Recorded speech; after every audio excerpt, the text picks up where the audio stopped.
Now, a new for you at 5:30. Job hunters here in Connecticut, and there are a lot right now, are dealing with a new trend. They say it's leaving them very frustrated. Yeah, and who could blame them? In the pandemic, companies are stringing people along just to keep them interested. Channel 3's Wendell Edwards explains the reason behind what's called breadcrumbing and what job seekers should do about it. In the middle of this pandemic, Dan Crowley, a cost accountant, was looking for a job and landed an interview. I went on the interview, or had a phone interview. They liked me. They had me do another one. A couple weeks later, they had me do another one, but they never hired me.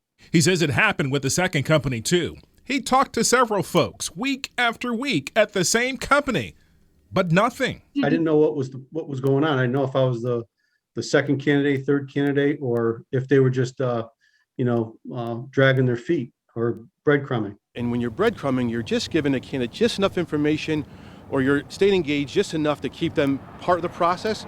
Breadcrumbing is not new, but recruiter Dan Sauer says in the pandemic, it's happening more now than ever before. Companies can't find the quality candidates they're looking for, so they tend to keep candidates in limbo. A new study explains why.